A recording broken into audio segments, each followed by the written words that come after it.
So just a quick heads up before I go any further, this video is going to be quite long. However, if you are somebody who is using the base M4 Mac Mini, which only has 256 gigabytes worth of internal storage, and you are using your M4 Mac Mini for video editing, then I would strongly recommend that you watch this video in its entirety. So what I'm going to be doing here is to show you this solution that I've put together, which is going to give us 4 terabytes of external storage. And this is going to allow us to basically store a lot more video data than what we can store internally on the M4 Mac Mini. Now this video, like I say, is going to be quite long. I'm going to be going into some close-ups of what I've got here. I will also show you how I put the SSD inside this hub system, and then I will get on to showing you a video project which I could not possibly have done with the base M4 Mac Mini. And to do that, what I'm going to be doing is doing a DaVinci Resolve archive from my M4 Max MacBook Pro, which I've already got, but I will show you the transferring of that archive to the storage that I'm now using on the M4 Mac Mini, and then running a video edit from that. So the first thing to mention is what I've got here. So there are 2 things. The hub system, which is what the M4 Mac Mini is sitting on, is by QuizLab, and this is the UH60U4. Yes, I've written it down in front of me so I didn't forget what it was, because unfortunately the name isn't written on the box. And then I have also got a 4 terabyte NVMe Gen 4 SSD inside of the hub, and that is a 4 terabyte 07000 by Orico. And for full transparency, QuizLab did send me the hub in exchange for a review, although no money has changed hands. And thank you once again to QuizLab for supporting my channel. And also Orico sent me the SSD in exchange for a review, and no money has changed hands. And once again, thank you very much to Orico for supporting my channel. Okay, so with that all said, I'm just going to quickly go over the main thing that I will be doing in this video. Now, usually when I deal with SSDs and stuff, I will do very extensive speed tests. However, because I've got very little internal storage left on my M4 Mac Mini at the moment, I can't really be doing big file transfers, so I wouldn't really be taxing the SSD if I was to just say transfer 30 gigabytes worth of data. So what I thought I would do is to run a video project from the external SSD, which I couldn't possibly run from the internal storage. So as I've already said, what I've done here is to archive a project from my M4 Max MacBook Pro, and what I've done is to archive that to one of my external Thunderbolt 5 SSDs, which is what I use for my M4 Max MacBook Pro. Then I'm going to transfer that data onto the external 4 terabyte now that's on the M4 Mac Mini, and then run the project from the external storage. So there's 2 things basically that I'm doing here. One is to show you a project which hopefully will run on the M4 Mac Mini, although it will be pushing the project a lot, and I will explain all that when I get to it, because originally it was done on my M4 Max MacBook Pro, which could easily handle the project. Then obviously the second thing that I'll be showing is the fact that the project's around 500 gigabytes in size, which is something that would definitely not be able to be stored on the internal storage of the M4 Mac Mini. Now, although I'm not going to do any in-depth SSD speed testing within this video, I will, however, do a basic synthetic test just so that we can get a rough idea of what the speed is like for this SSD. However, I have got another video coming up with another QuizLab product, which is this QuizLab external USB4 40 gigabits per second enclosure, and I will be using the exact same SSD with this, but for that video I'm going to be using it with my M4 Max MacBook Pro. So for anybody who is interested in a proper in-depth speed test video with the SSD being used in this video but with a different QuizLab enclosure on the M4 Max MacBook Pro, then keep an eye on my channel for that video. Okay, so what I'm going to do first of all is to quickly show you the QuizLab hub, and then I will show you how to install the 4 terabyte SSD into it, and then I will move on to the testing. Okay, so the first thing that I'm going to do is to show you what comes inside of the package for both the SSD and also the docking system. So what we're looking at here is what's inside the box for the SSD. So as you can see there's the box for the SSD. It comes with a user manual. Also, we have a heatsink system there and 2 thermal pads. We have a screw here which is for screwing an SSD down onto an M.2 socket inside of a motherboard for a desktop computer. And we also get this nice little tiny screwdriver, and then there is the SSD itself. Now of course, because we only require the bare SSD to put directly into the docking system, all of this stuff here we don't need. However, it's really good to see that these things are included with the SSD. Now moving on to the dock or the enclosure, and there's the box that it all comes in. Now there's the dock itself there. However, I'm going to do some close-ups on this in a second. Now we also get these 2 like thermal pads here, so I will show you close-ups of that stuff in a second. We also get a spare standoff and tiny little screw which are really dead small on the table there. You probably can't see them, however I will show some close-ups of those in a second. And then we get 2 little tiny screwdrivers. One's a Phillips head and one's a flathead. And then we also get this like small little 40 gigabits per second C2C connector cable, and I'll show you how to connect that in a second. And also we get this little tiny quick start guide thing. However, let's just assume for this video that I'm the quick start guide. Okay, so what I'm going to do now is to just show you around the dock or the enclosure. Now to do this, I'm going to have to pick it up and move it around. So I've got my camera in fully automatic now for the focus. So hopefully that's going to do its job properly. Okay, so looking at the top plate of the dock here, and as you can see, there are rubber pads on it. Now those rubber pads are for when you put your M4 Mac Mini on. It just helps to grip the M4 Mac Mini, and also it kind of helps to center it as well. Now as far as rubber pads are concerned, there are 4 on the underside of the dock as well here. So there you go, 4, 1 in each corner. And with those, they're actually really grippy, so that definitely stops your Mac Mini from sliding all over the table, or your M4 Mac Mini. I might call it Mac Mini, okay? We know it's an M4 one. Now that does stop it from slipping and sliding everywhere, because as anyone who knows got a Mac Mini, there's no grip under them, so the dock at least helps it to stop slipping everywhere. Now also, as we should be able to see here, there's a hole in the top here on the plate part of the dock, and that is lined up with the power button on the Mac Mini. So let me just pop the Mac Mini on, and I need to be careful here so I don't slip it out my hand and drop the Mac Mini. Hold on. Right, so if you have a look under there, we should be able to see there's the hole with the power button underneath it. In fact, let me try and get a better angle here.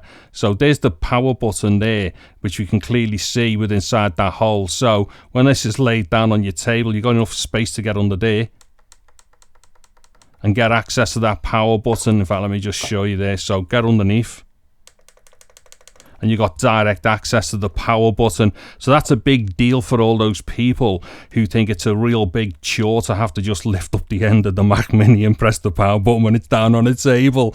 Anyway, moving on.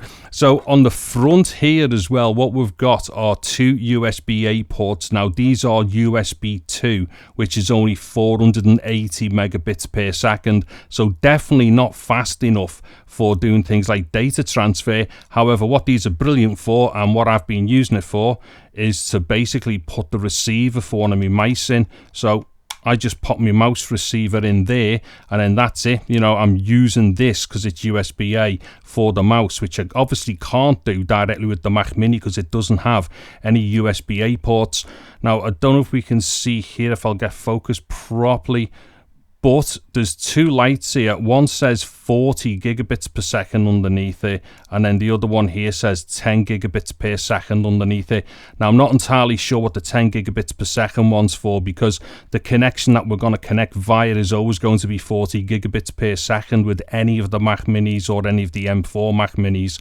Now it does light up with the 40 gigabits light there when it is connected. So that 10 gigabits, I'm not entirely sure what that's all about. Anyway, if we have a look on the back here, as we're going to see, we've got another 3.5mm headphone socket there as well. Now that's going to be good for people who don't like to have the socket on the front of the Mac Mini and they would rather have the cable trailing behind it. So you can use that socket there.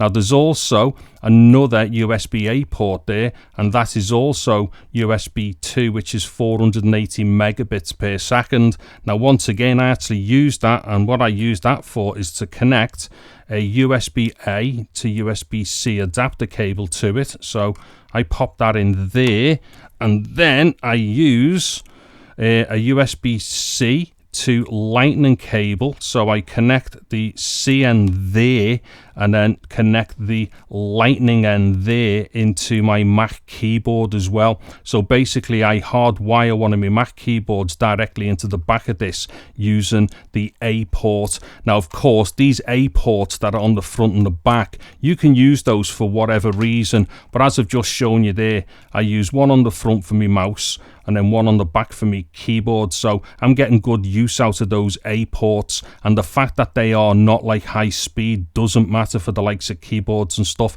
And then what we've got here is a 40 gigabits per second C connection. Now basically what that's for is to get this little tiny, like, you know, C cable, and we pop one end into there like that, and then we connect the other end into one of the Thunderbolt ports on the back of the M4 Mac Mini there. Hold on, after it is sat on top. I knew I was going to drop that at some point. We just pop it into one of those ports there, and as we can see, that then just gets the dock connected to the M4 Mac Mini.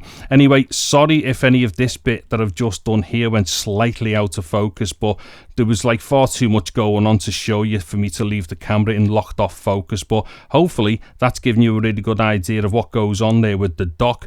Now what I'm going to do is to show you how to install the SSD into the dock. Okay, so this is the underside of the dock, and it has got this little door mechanism on it here, which is held in with these two screws, or these two little Phillips head screws. So what I'm going to do is to use the Phillips head screwdriver that comes with the dock to take out those two screws. Now just quickly, I'm not too sure if this all might be flaring here because it's silver and maybe the exposure is too much for this. The only thing is that when I get inside there, it's darker. So yeah, unfortunately this might be flaring a bit here, but yeah, there's nothing I can do about that. Anyway, so what I'm going to do is pop the screwdriver in, go anti-clockwise on these two little screws. Now you're probably best off not trying to pop the screws out straight away there, because we can take them out when we open the door off. So let me just unscrew the other screw there. Okay, so they're both undone. In fact, that one came out on its own. Oh, look at that. It would appear that the little screwdriver is magnetic. Well, that's cool, because that's took that screw off. Will it take this one off? Oh, it does. Okay, well, that's really useful. It's a magnetic screwdriver, so you can easily get the screws out. How cool is that? Okay, so there's like a little thumb hole thing there, so just get your thumbnail under there. We'll just lift that door off there. Okay, so looking inside of the SSD compartment, and on this end here we have got the M.2 slot, or the M.2 socket. Now that particular M.2 socket is designed to take NVMe SSDs, not SATA SSDs. So just to be clear about that, it is for NVMe SSDs. Now also we've got 3 screw holes here, which are basically just standoff areas for the other 3 sizes of SSD that we can use within inside this compartment. And of course this one here is populated with the standoff already, and that is actually the one that I'll be using because of the length of the SSD that I'm using. But don't forget, if you get these smaller SSD sizes, all you got to do is to take the standoff out there, or indeed there's actually a tiny screw which is supplied, so you can either use the screw or the standoff for mounting anything in there. Me personally, I wouldn't bother with the screw, I would just use the standoff, and there's also a spare one of those. So like I say, just move that standoff onto whichever of these points here lines up with the size of the SSD that you are going to use. Now to take the standoff out, we use the flathead screwdriver. So let me just pop that into there, and I'm just going to go My hands are going to get in the way, but don't worry about it. I think we all know how to use the screw and screwdriver, or if we don't, we're going to be in serious trouble if we're trying to put together one of these things. Anyway, so what we do, we just do that anti-clockwise. In fact, I'll do it with my finger there and pull it off. So unscrew that anti-clockwise, and then that takes the standoff out. Now let me just try and do you a quick close-up of how the standoff works with the SSD. Now hopefully we can see this properly, but let me just describe it. So the standoff has got like a cutout or a groove going right the way around it in the center, and that lines up with the cutout at the end of the SSD there. So basically the SSD just kind of slots inside of that cutout or that groove on the standoff. And then to connect the NVMe SSD into the M.2 slot inside of the dock, as we'll see here on the SSD, there's a cutout here like this gap. Well, that will line up with the guide pin which is on the M.2 slot there. So the SSD can actually only go in one way, so let me just pop that in there. Now what it is, just line it up against the guide pin and then push it in, and then what we will find is that it will kind of hold itself into place like that, as we can see. And then what we do, we get this standoff, and as I've just shown you, it's got the groove on it. Just put the groove in the slot there on the end of the SSD, push it down, and then just screw the standoff back into that screw hole there, and boom, there we go, job done. That is now connected. Now just before I put the cover back on the SSD compartment there, I'm going to attach one of these thermal pads to the SSD. Now out of these two thermal pads, one of them is thicker than the other. You're probably not going to be able to see that in the video, but one of them is slightly thicker, so I'm going to use the thicker of the two pads. Now these pads have got cellophane on them, so what we have to do is to peel off the cellophane. Hopefully we can see that coming off there. So peel that off one side, and then also peel the bit that's on the other side as well. Hold on, I'm making a mess of this, give me a second. Oh no, come off. Right, there we go. So there's the other side coming off there as well. So definitely make sure to peel off those protective layers for the thermal pad, and then just place the thermal pad over the SSD like so, and then that's well, actually that's a pretty good job from what I can see, even if I do praise myself for doing it. Right, now what we need to do is to put the door back on, or the cover. Now this can only go on one way, and don't forget there are two screw holes there as well which line up with the actual, you know, the screw threads on the inside. So let me just pop that in there and push it down. Now what you're probably going to feel immediately is that there is a little bit of kind of like, you know, you have to push it a tiny bit there. So what that's telling me is that the one thermal pad that is slightly thicker is definitely enough to make contact with the actual metal door or the metal cover there. And then of course the last thing we need to do is to just put the screws back in for the door. Hold on, or the cover. Let me just get this on the go. There we go. You can actually feel there's a bit of force when you're trying to push that in as well, once again, or when you're trying to screw it in. Once again, that's just telling us that there's definitely a little bit of force behind the cover there, which means that we are definitely making a proper thermal contact between the door with the thermal pad to the SSD itself. Anyway, that's all done in a roundabout way. So what I'm going to do now is switch over onto some screen grabs for the Mac, and I will start off with doing some disk formatting. Okay, so I'm on to the Mac Mini here. Now let me just show you a couple of things about its properties before I go any further. So if I just go to About This Mac, as we will see there, this is a Mac Mini Apple M4 16GB variation. Now if I just go and have a quick look at the internal storage, as we will see here, this is the 256GB version, although it only says 245. However, the available space is really important here. So we've got just over 45GB worth of available space. And that's the reason why I couldn't really do any type of meaningful real-world disk speed tests with this thing, because there just really isn't enough internal storage to do that. Okay, so that's basically the Mac.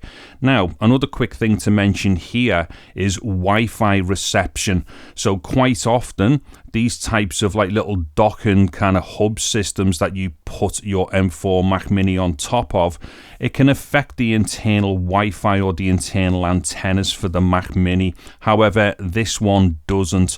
So if we have a quick look up here at the Wi-Fi, if I just click into here, now you're not going to know this obviously because you wouldn't know what I normally do here, but the thing is all the signals that I've got here are all full, and the speed of like, you know, my connection to like, you know, my Wi-Fi and stuff is exactly the same as what it is with and without the dock on it. So basically there's absolutely no problems with this particular dock hub system when the M4 Mac Mini is sitting on it as far as Wi-Fi reception is concerned.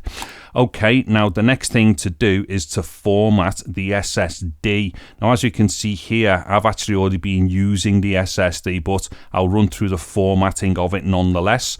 So what we need to do is to open up Disk Utility. Now if you don't know where Disk Utility is, no problem. If we come up here to the top right to the magnifying glass, we'll just tap on there and then that will open up the Spotlight search function. Now what we need to do is to click into there and start typing in Disk Utility. So DISK, and then at some point it will prompt us here for Disk Utility. So I'm just going to launch Disk Utility. Okay, now the next thing to do before we go any further here is to make sure that we do not have any other external storage connected. So no other SSDs or SD cards if you're using an SD card interface and stuff like that. And the reason why is because we only really want to have one external device connected when we're formatting, and that's just to make sure that we do not format the wrong external device. And believe me, that is really easy to do when you've got more than one external device connected or more than one external storage device. And then the next thing we need to do is where it says Disk Utility here, we'll just tap in here and we'll click on Show All Devices.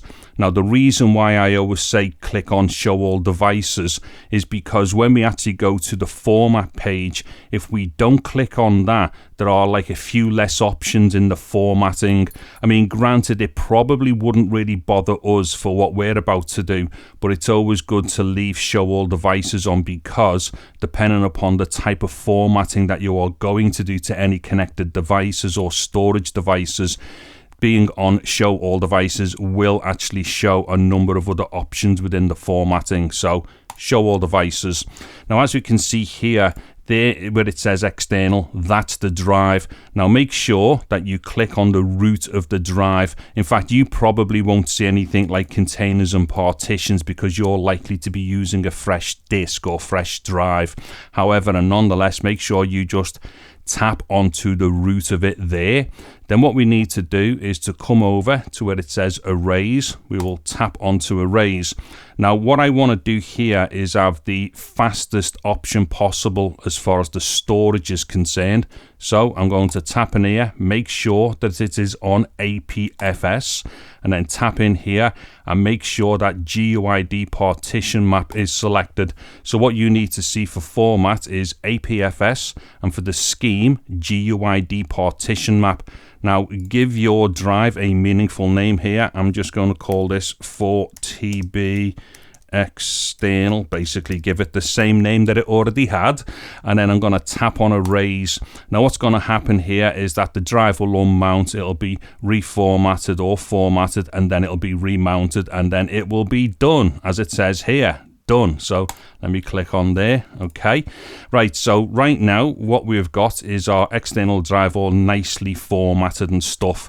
Actually, quick jump cut, I just had to go and answer the front door. Okay, so moving on, the next thing that I am going to do is some synthetic disk speed testing, and that is going to be using the Blackmagic disk speed test. So let me just tap into here. So the first thing that I am going to do is to select the internal storage. So I'm going to go to my home folder. Let me click open there and start. Okay, so this is going to give us a really good rough idea as to the speed of the storage. Now, as I always say, the Blackmagic disk speed test is essentially something that will just give you a good overview. Do not use this as gospel or anything, because this particular app is really designed by Blackmagic to give you an idea of how your drive would fare when doing video editing, which obviously means like big bits of data and stuff. It most certainly isn't designed for testing every eventuality of an SSD. Anyway, as we can see there, I'm around 2,000 megabytes per second for the write and just around 3,000 for the read for the internal. And then I'm going to select my external storage here, which is the 4 terabyte or 4 TB external. Let me open that. Let me start that test there. And as you can see, that's a lot faster for the write speed. It's about 3,000 and it's about 3,100 for the read. So in this particular instance, we're actually using an SSD, which is noticeably a lot faster for the write compared to the internal storage, and is still actually a bit faster as well for the read. So basically this synthetic test here is showing us that this external 4 terabytes is actually quite fast. Okay, now what I'm going to do here is to connect my Thunderbolt 5 SSD from the M4 Max MacBook Pro and then copy over this archive file for DaVinci Resolve. However, I think what I should do here is let's time this as well and see what goes on. So let me just connect the drive together and I will just open up some stuff on the screen. Okay, so what I've done now then is to connect my external Thunderbolt 5 SSD, and this is a here one that says Acasis TB50 on WD4TB. So basically this is an Acasis TB50 on Thunderbolt 5 enclosure with a Western Digital 4 terabyte SN850X SSD inside of it. Now this particular SSD is super fast, and although we don't have Thunderbolt 5 on like the M4 Mac Mini or the base version at least, what this will do is allow us to actually push the data onto the 4 terabyte external that we've just formatted as fast as possible. So what I'm going to do here is it's this folder that I'm interested in, which I need to move over because this is the DaVinci Resolve archive. In fact, let me just get a quick idea of its size here. So get info, and as we can see here, that is 538 gigabytes in size. Okay, now what I'm going to do is time the folder as I move it over. So let me just start it and I'll let you know what I'm doing. So drop start. Okay, so what I am doing here then is to move that folder from the external Thunderbolt 5 SSD to the external 4 terabyte that we've just put together. And then what I'm going to do is calculate the bit rate after I've done the timing of it.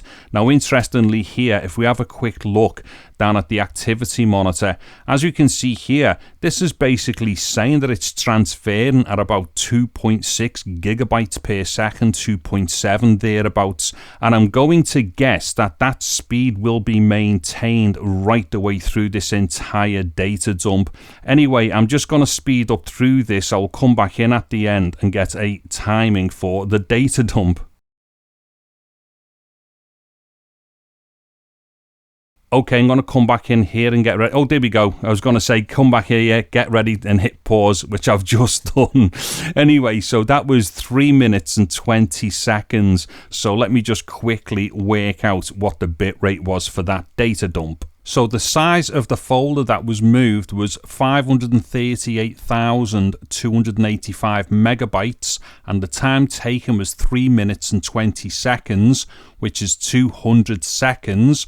So if we divide 538,285 by 200, we get 2,691, which equals 2,691 megabytes per second. Now there is one other thing that I think I should quickly mention here because it is really good, and it is something that some of you may have noticed, and that is when the data was being written to this Oracle SSD, the actual speed did not drop from beginning to end. Now that is telling us that the fast cache system on this particular Oracle SSD is in excess of 538,285 megabytes, so basically more than 500 gigabytes. And that is something that I go into a bit more detail about in the other video, where I use the exact same Oracle SSD with the QuizLab 40 gigabits per second USB4 enclosure.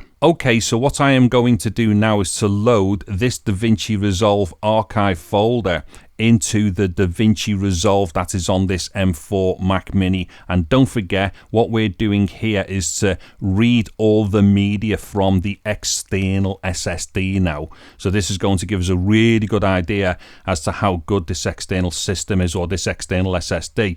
So let me just launch DaVinci Resolve. Now I'm using the DaVinci Resolve Studio here. However, this process will be exactly the same if you were using like the free version of DaVinci Resolve. And plus, I've not actually used anything in this project which wouldn't work on the free version, so this would be exactly the same. Okay, so what I'm going to do is simply grab that folder and then just drop it into the projects folder here. And when I let go, it's going to import it. It will extract the actual sequence data, which is there, or the project data. And then it is automatically linked that back to the project folder here.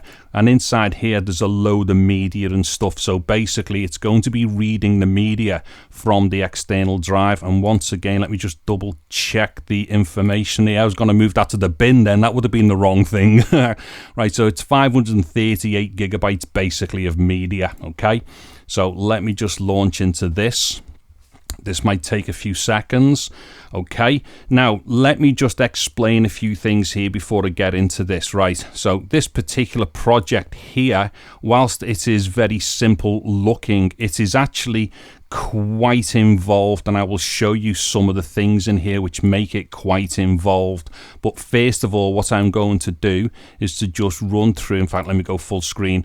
The first thing that I'm going to do is to just run through some of the project settings and stuff. So if we have a look here, it is in 4K UHD and I am at 59.94 frames per second. So basically the NTSC variant for 60 FPS. Let me cancel out of there. Now, if I go up here to playback, if we have a look here for use optimized media if available, actually no, untick that. I don't want to use optimized media, and there isn't any available anyway. Now, if I go to proxy handling, it's disabling all proxies. Timeline playback right now, I'll leave that on full. Render caching, I don't have any. Now, delete render cache, I will delete it anyway, just in case there was anything there, but there wasn't. Now, if I come back here, go back to playback, and then if I come down and have a look at things like, let's see, Fusion memory cache, whilst that is switched off, there isn't actually any Fusion effects being used or anything like that. So basically, what I'm pointing out here is that we are hitting this data or this media at full resolution. There's like no proxies being used, and the timeline is on like 4K UHD and at 59.94 frames per second. Right, from here on in, if I refer to the resolution and frame rate, I'll just call it 4K 60 because that's basically what it is.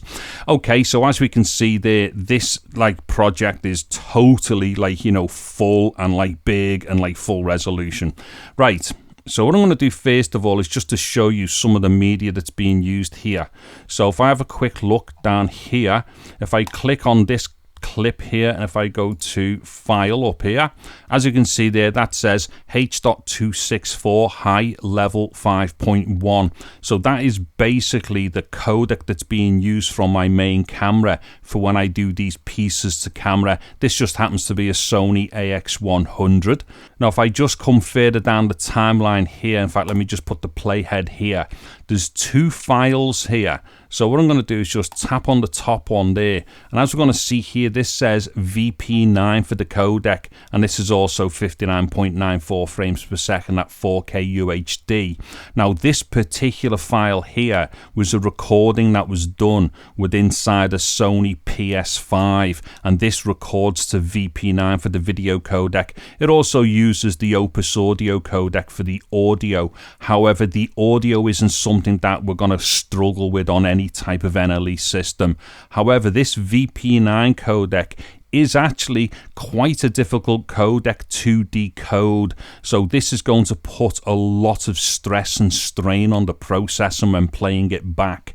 Now, the clip below here, as we can see, this says Apple ProRes 422HQ, 59.94 frames per second at 4K UHD. Now, this particular recording or codec, this is from my Atomos Ninja, and so this is recording in ProRes 422HQ. Now, to be clear, something like ProRes 422HQ is going to be super easy for any of these modern Macs to decode, and the reason why is because these have got extra processors built into them to accelerate the decoding and also the encoding for the likes of ProRes H.264 and H.265.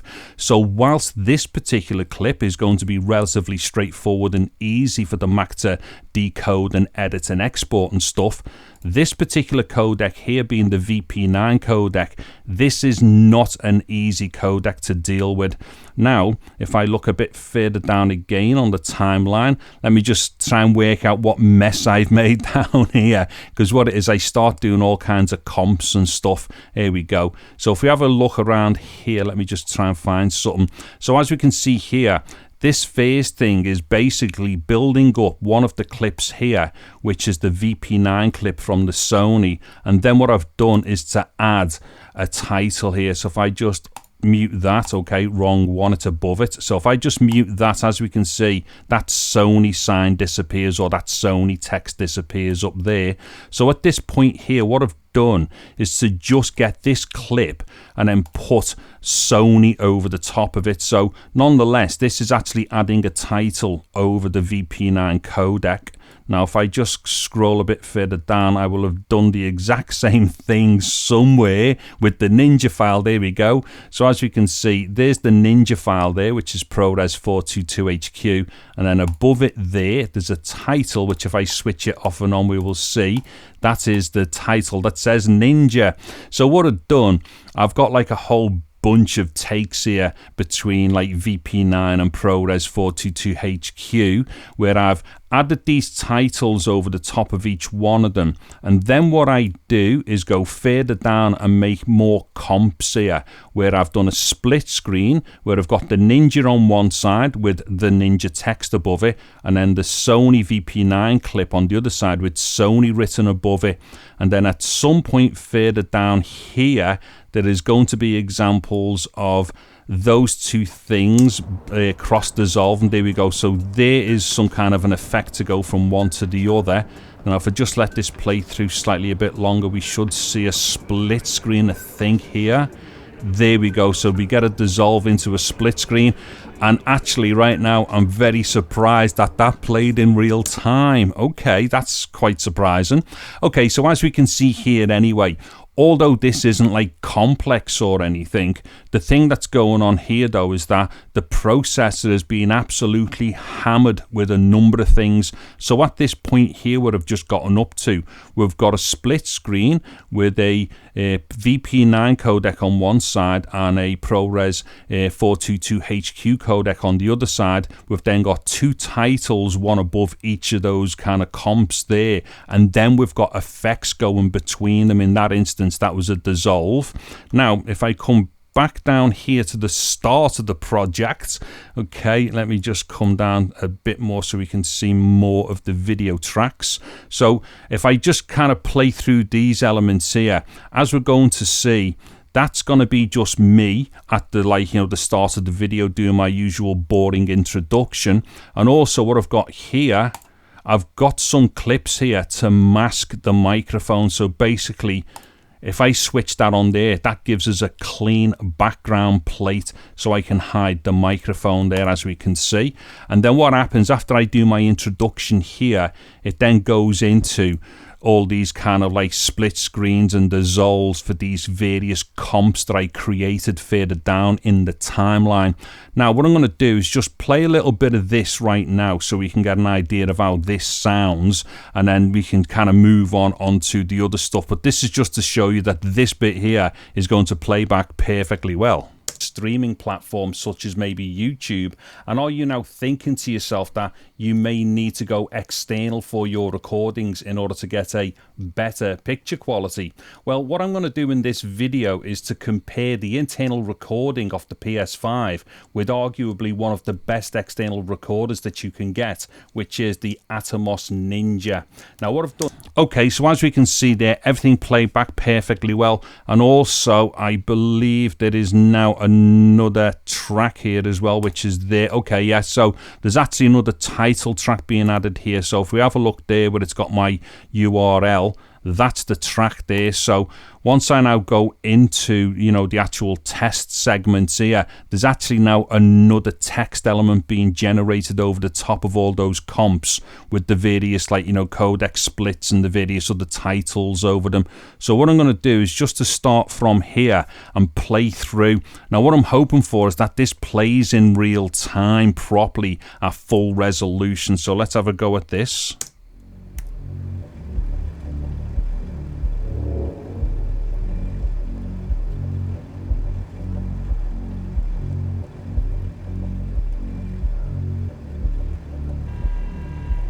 Okay, I'm going to stop that there because although it did play through, we were dropping a few frames there as well when it was doing it. However, I'm just going to let this bit play through again, and then what I'm going to do is drop the timeline playback resolution to see if we can get rid of that little bit of stuttering going on there. So let me just go full screen again.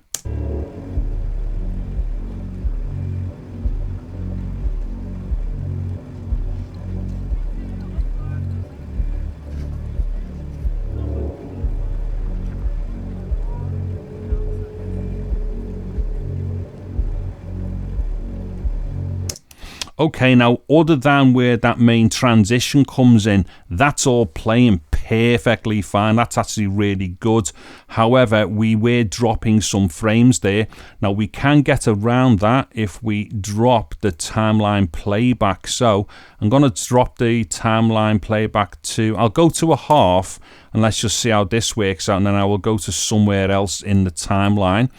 Don't forget, what happens here is that what we've just seen on that first part there, it's basically repeated. So it does, like, you know, one of each track, then the split screen, and then the dissolves and stuff. So it's basically the same kind of pattern repeated across different clips.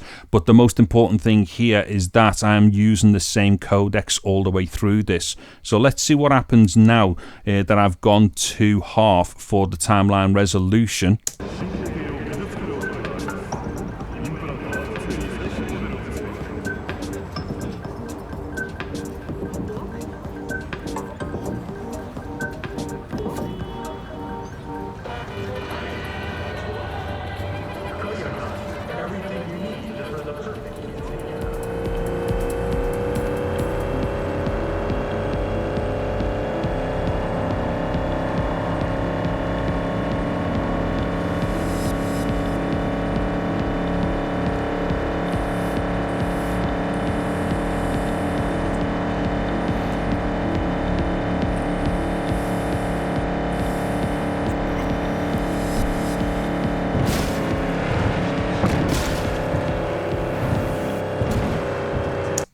Okay, so as we could clearly see there, that was all playing back perfectly, so no dropped frames or anything. So just dropping the timeline playback to half has given us full real-time capabilities here. And I must stress once again that whilst this is obviously a very simple edit, what's going on is actually quite complex because, as I've already pointed out, it's various codecs, a number of different titles, there's also comps within comps and stuff like that. So this is actually pushing the limits for basically most computers, I would imagine, but I'm absolutely shocked that the M4 Mac Mini can actually handle this.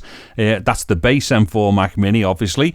Now what I'm going to do here is just to try some scrubbing and stuff through the timeline, because this won't be amazing, but okay, actually that's actually quite surprising as well, because that is actually scrubbing quite well. Now let me just do some nudging. In fact, I'll do some quick JKL stuff here as well as it's going on.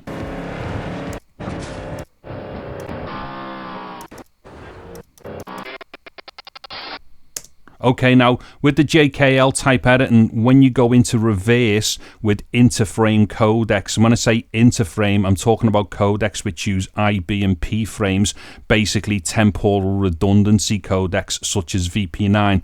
They don't respond so well to scrubbing anyway, and things like going into reverse and stuff like that at speed, it just goes really glitchy and stuff, but that is actually quite normal. But this is handling this really well, so let me just do a little bit more of that. Hold on.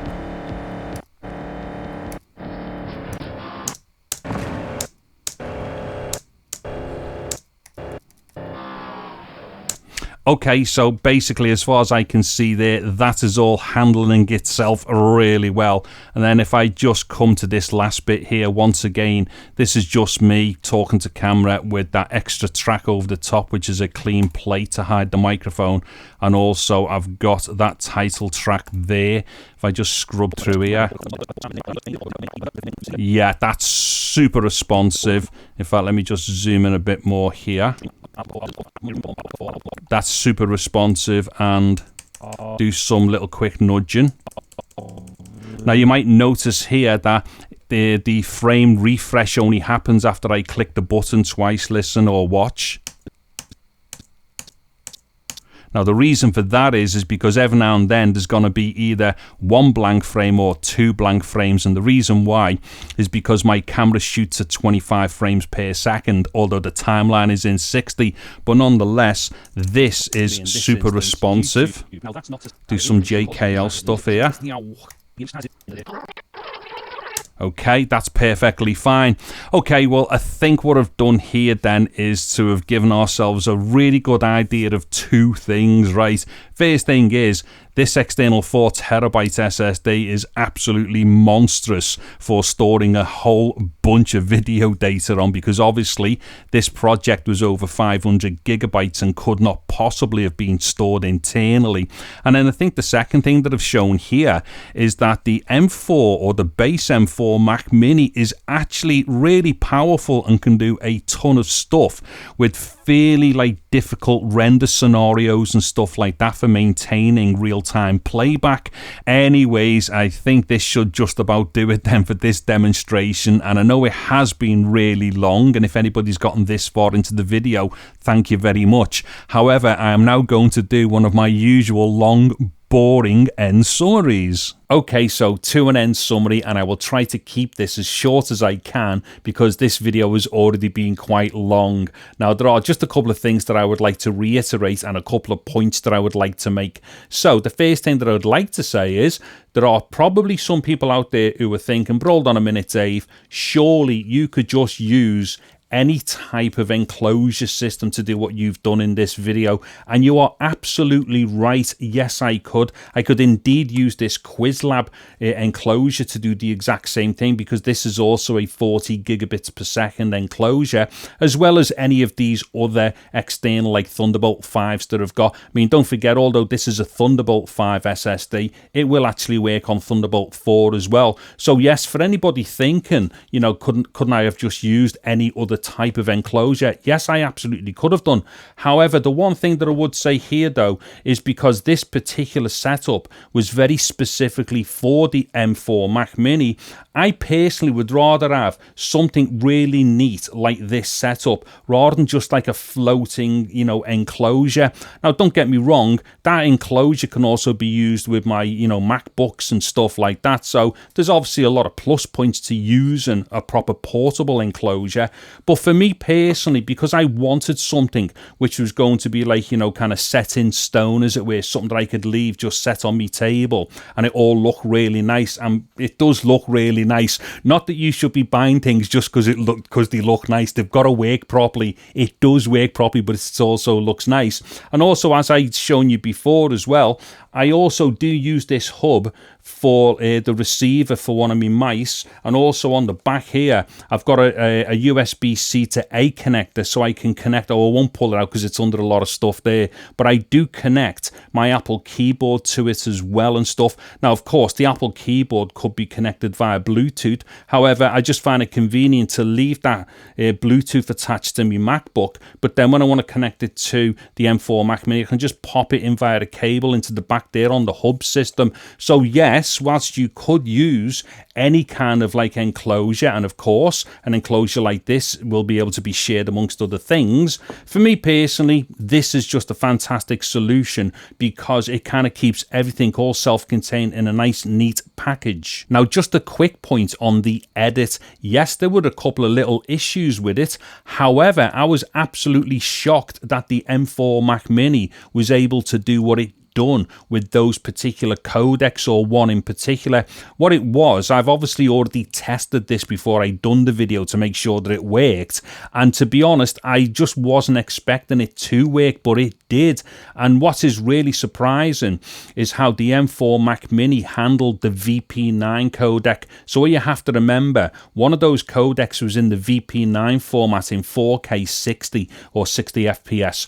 Now the thing with that is a really difficult codec to decode. So not only was it decoding it properly, full frame and full resolution and stuff, but it was able to do stuff with it such as add like transitions, and then there was also overlays for titling, as well as being split screened against the ProRes recording. Now don't get me wrong, the ProRes recording is going to be one of the easiest things for any Mac to actually decode, but to add all those other things into the equation and stuff like that, and although it was obviously only a very simple edit, the actual amount of processing power needed to decode all that stuff in real time was actually a ton. So like I say, I was very surprised in the first place when I first tested it that it actually worked at all. So to be able to get it to the point where we could edit in full real time just by simply dropping down the resolution in the timeline wherever we needed to do it, I just thought that it actually showed the M4 Mac Mini to be a very powerful and capable tiny